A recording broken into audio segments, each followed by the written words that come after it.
ಒಂದು ಸಮಾನ ಮನಸ್ಕರ ಇರುವಂಥ ಒಂದಿಷ್ಟು ಹಿರಿಯ ಶಾಸಕರುಗಳಲ್ಲೂ ನಾವು ಸೇರಿದ್ದೀವಿ. ನಮ್ಮ ಉದ್ದೇಶ ಏನಂದರೆ ರಾಜ್ಯ ಸರ್ಕಾರ 28ಕ್ಕೂ ಸಹ ನಮ್ಮ ಸರ್ಕಾರ ಮುಂದಾಗಿ ಬರಬೇಕು ಅನ್ನೋ ಉದ್ದೇಶದಲ್ಲಿ ಗೊಂದಲಗಳು ಸೃಷ್ಟಿಯಾಗಬಾರ್ದು ಅನ್ನೋ ಇದರಲ್ಲಿ. ಹಾಗೆ ನಾವು ಸಹ ಸುಮಾರು 3 ಸರಿ 4 ಸರಿ 5 ಸರಿ ಗೆದ್ದಿರುವಂಥ ಸೀನಿಯರ್ಗಳಿರೋದ್ರಿಂದ ನಮಗೂ ಸಹ ಮಂತ್ರಿ ಸ್ಥಾನವನ್ನು ಕಲ್ಪಿಸಿಕೊಡ್ಬೇಕು ಅನ್ನೋದು ನಮ್ಮೆಲ್ಲರೂ ಚರ್ಚೆ ಮಾಡಿದ್ವಿ. ನಾವು ಚರ್ಚೆ ಸುಮಾರು 27 ಜನ 28 ಜನ ಇದ್ದೀವಿ. ಎಲ್ಲರೂ ಸೇರಿ ಒಂದೇ ಚರ್ಚೆ, ನಾವು ಬೇರೆ ಏನು ಕೇಳಲಿಲ್ಲ. ನಮಗೂ ಒಂದು ಅವಕಾಶ ನಾವು ಮಾಡಿಕೊಡ್ಬೇಕು. ಯಾಕಂದರೆ ಇಷ್ಟು ದಿನ ಮಾಡಿದ್ದೀರಿ, ಮತ್ತೊಂದು ಹೊಸೊಬ್ಬರಿಗೆ ಅವಕಾಶ ಮಾಡಿಕೊಡಿ. ಸೀನಿಯರ್ ಇರುವಂಥ 7-8 ಜನ ಇರಲಿ, ಬಾಕಿಯವ್ರಿಗೆಲ್ಲ ಅವಕಾಶ ಮಾಡಿಕೊಡ್ಬೇಕು ಅನ್ನೋ ರೀತಿಯಲ್ಲಿ ನಾವೆಲ್ಲರೂ ಸೇರಿ ನಿನ್ನೆ ಕೂತು ಚರ್ಚೆ ಮಾಡಿದ್ವಿ. ಬೋರಿಂಗು ಏನು ಕ್ಲಬ್ಬಲ್ಲಿ ಸೇರಿಕೊಂಡು ನಾವೆಲ್ಲ ಚರ್ಚೆ ಮಾಡಿದ್ವಿ. ರೀಶಫಲ್ ಆಗಬೇಕು ಅಂತ ಹೇಳಿದ್ದೀವಿ ನಾವು. ಅಲ್ಲ, ಎಷ್ಟು ಜನ ಅಂತ ಬಂದಂಥವ್ರು ಎಲ್ಲರೂ ನಾವು ಮಂತ್ರಿ ಆಕಾಂಕ್ಷಿ ಅಂತ ಹೇಳಲಿಲ್ಲ. ನಮ್ಮಲ್ಲಿ ಯಾರಿಗಾರು ಆಗಲಿ, ಒಟ್ಟಲ್ಲಿ ಚೇಂಜ್ ಆಗಬೇಕು, ಬದಲಾವಣೆ ಆಗಬೇಕು, ಹೊಸ ಇದನ್ನು ತಗೊಂಡು ಮುಂದಿನ ಚುನಾವಣೆಗೆ ಹೋಗಬೇಕು ಅನ್ನೋ ಉದ್ದೇಶದಿಂದ ನಾವೆಲ್ಲರೂ ಒಂದು ಮುಕ್ತವಾಗಿ ಚರ್ಚೆ ಮಾಡಿದ್ದೀವಿ. ಇದನ್ನು ನಾವು ಮುಖ್ಯಮಂತ್ರಿಗಳಿಗೆ ಉಪಮುಖ್ಯಮಂತ್ರಿಗಳಿಗೆ ಭೇಟಿಯಾಗಿ ಹೈಕಮಾಂಡಿಗೆ ಹೋಗ್ಬೇಕನ್ನೋದು ನಾವು ತೀರ್ಮಾನ ಮಾಡಿದ್ದೀವಿ. ಅದೆಲ್ಲ ನಮ್ಗೆ ಸಂಬಂಧ ಇಲ್ಲ. ನೀವು 1-2 ಬಗ್ಗೆ ನಾವು ಕೇಳಲ್ಲ. ನಮ್ಮ ಈ ಒಂದು ಏನಿದೆ ರೀಶಫಲ್ ಆಗಬೇಕು ಅನ್ನೋದೇ ನಮ್ದೊಂದು ಎಲ್ಲರೂ ಚರ್ಚೆ ಆಗಿದೆ. ಇನ್ನೂ 7-8 ಜನ ಬರ್ತೀನಿ ಅಂತ ಹೇಳಿದ್ದಾರೆ. ಎಲ್ಲರೂ ಸೇರಿ ನಾವು ನಾಡ್ದು ಡೆಲ್ಲಿ ಹೋಗ್ಬೇಕಂತ ತೀರ್ಮಾನ. 2.5 ವರ್ಷಕ್ಕೆ ರೀಶಫಲ್ ಆಗಬೇಕಾಗಿತ್ತು, ಆದ್ರೆ ಈಗ ಆಗಿಲ್ಲ. ಅದು ನಿಮ್ಮ ಅಸಮಾಧಾನದ ಕಟ್ಟೆ ಹೊಡೆದಿದೆಯಾ ಈಗ? ಇಲ್ಲ, ಅಸಮಾಧಾನ ಕಟ್ಟೆ ಅಂತಾನೆ ಇಲ್ಲ. ನಾವು ಒಂದು ಹಕ್ಕನ್ನು ಕೇಳಲಿಕ್ಕೆ ಅವಕಾಶ ಇದೆ, ಮುಕ್ತವಾಗಿ ಮಾತಾಡೋ ಅವಕಾಶ ಇದೆ. ಇದು ಭಿನ್ನಮತ ಅಲ್ಲ. ಇದು ನಾವು ಯಾವುದೇ ಭಿನ್ನಮತ ಮಾಡುವುದು, ಪಕ್ಷದಕ್ಕೆ ಆಗಿ ತೊಂದರೆ ಕೊಡುವಂಥದ್ದು, ಪಕ್ಷದ ವಿರೋಧವಾಗಿ ಮಾತಾಡೋದಲ್ಲ. ಇದು ನಮ್ಮ ಹಕ್ಕುಗಳಿಗೆ ನಾವೆಲ್ಲ ಚರ್ಚೆ ಮಾಡಿದ್ವಿ. ಈ ಥರ ಇದೆ, ನಮಗೊಂದು ಅವಕಾಶಗಳನ್ನು ಮಾಡಿಕೊಡ್ಬೇಕಂತ. ಬಂದಂಥವ್ರಷ್ಟು ನಾವು ಮಂತ್ರಿ ಆಗ್ಬೇಕಂತ ಯಾರೂ ಹೇಳಿಲ್ಲ. ನಮ್ಮಲ್ಲಿ ಯಾರು ಮಂತ್ರಿ ಆಗಿರಿ, ಆದರೆ ಇದನ್ನು ಚೇಂಜ್ ಆಗುವಂಥದ್ದು ಆಗಬೇಕು, ರೀಶಫಲ್ ಆಗಬೇಕು ಅಂತ ಕೇಳಿದ್ದಾರೆ. ಈಗಿರುವ ಬಹುತೇಕ ಮಂತ್ರಿಗಳ ಮೇಲೆ ತಮ್ಮೆಲ್ಲರ ಅಸಮಾಧಾನ ಇದೆ ಅನ್ನೋ ಒಂದು ಮಾತುಗಳು ಕೂಡ ಕೇಳ್ಕೊಳ್ತಾ ಇದೆ ಸರ್.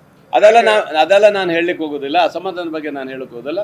ನೀವು ಕೆಲವರನ್ನ ಅದೆಲ್ಲ ಮೊನ್ನೆ ಚರ್ಚೆ ಮಾಡಿದ್ದಾರೆ, ಮೊನ್ನೆ ಇದರಲ್ಲೆಲ್ಲ ಮಾಡಿದ್ದಾರೆ, ಚರ್ಚೆ ಮಾಡಿದ್ದಾರೆ, CLP ಮಾಡಿದ್ದಾರೆ. ಅದ್ರ ಬಗ್ಗೆ ನಾನು ಹೇಳಕ್ಕೆ ಹೋಗೋದಿಲ್ಲ. ಸಮಾನ ಮನಸ್ಕರಿರುವಂಥ ನಾವೊಂದಿಷ್ಟು ಜನ ಇವತ್ತು ರೀಶಫಲ್ ಆಗಬೇಕು ಅನ್ನೋದನ್ನ ನಾವು ಕೇಳಿದ್ದೀವಿ.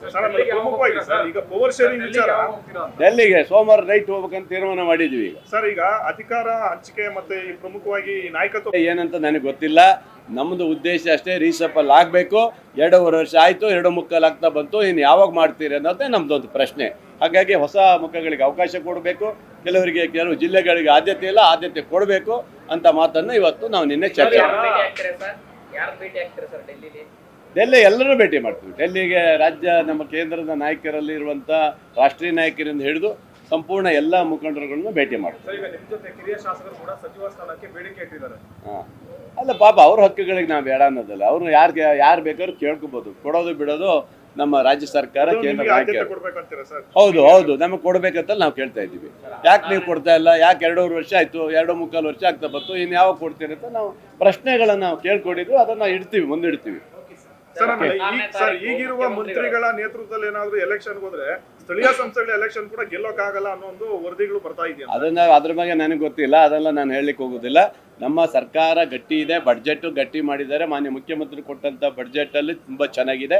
ಅದನ್ನು ಆಧಾರವಿಟ್ಕೊಂಡು ಮುಂದಿನ ಚುನಾವಣೆಗೆ ಹೋಗ್ಬೋದು ಅನ್ನೋದು ನಮ್ಮ ಒಂದು ಭರವಸೆ ಇದೆ.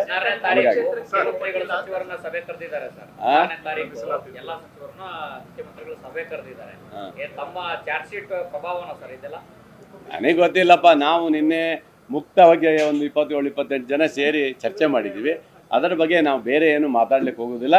ರೀಶಫಲ್ ಆಗಬೇಕು ಅಷ್ಟೇ, ನಮ್ಗೆ ಬೇರೆ ಏನು ನಾವು ಕೇಳೋದಿಲ್ಲ. ಹೊಸ ಮುಖಗಳಿಗೆ ಆದ್ಯತೆ ಕೊಡ್ರಿ ಅಷ್ಟೇ. ಆಮೇಲೆ ನೀವು CM ಅವರು ಒಳ್ಳೆ ಬಜೆಟ್ ಕೊಟ್ಟಿದ್ದಾರೆ ಅಂತ ಹೇಳ್ತಿದ್ರಿ, ಬಟ್ ಇಕ್ಬಾಲ್ ಹುಸೇನ್ ಅವರು ಬಜೆಟ್ ನಮಗೆ ತೃಪ್ತಿ ತಂದಿಲ್ಲ, ಅದು ಕಾಪಿ ಪೇಸ್ಟ್ ಬಜೆಟ್ ಅಂತ ಗಂಭೀರವಾದಂತ ಆರೋಪ ಮಾಡಿ ನೋಡಿ. ಶಾಸಕರು 5 ಬೆರಳು ಒಂದೇ ತರ ಇರಲ್ಲ, ಕೆಲವ್ರಿಗೆ ಇರ್ತಾರೆ, ಆ ತರ ಇರ್ಬೋದು. ನಮ್ಮಲ್ಲಂತೂ ನಾವೆಲ್ಲರೂ ಸರಿ ಇದೀವಿ. 99% ಹೇಳ್ತಾ ಇದ್ದೀವಿ. ರಾಜ್ಯದ ಬಡ್ಜೆಟ್ ನಾವು ಇವತ್ತು ನಮ್ಮೆಲ್ಲ 99% MLAಗಳು ಹೇಳ್ತಾ ಇದೀವಿ. ಎಲ್ಲ 100% ಓಕೆ ಇದೆ. ಸಚಿವ ಸ್ಥಾನಕ್ಕಾಗಿ CM DCM ಬಣದಲ್ಲಿ ಗುರುತಿಸಿಕೊಂಡಿರುವ ಶಾಸಕರೆಲ್ಲ ಒಂದ್ ಕಡೆ ಸೇರ್ತೀರಾ, ಇನ್ನೊಂದ್ ಕಡೆಗೆ DCM DK ಶಿವಕುಮಾರ್ ಅವ್ರನ್ನ ಬೆಂಬಲಿಸುವಂತ ಶಾಸಕರು ಬಜೆಟ್ ಇದೇನಿಲ್ಲ, ಕಾಪಿ ಬಜೆಟ್ ಅಂತಾರೆ. ಏನ್ ಸರ್ ಇದು? ಆ ಥರ ಏನಿದ್ರೆ ಅವ್ನ ಪಕ್ಷದಿಂದ ಹೊರಗೆ ಹಾಕೋದು ಒಳ್ಳೇದು ಅಷ್ಟೇ.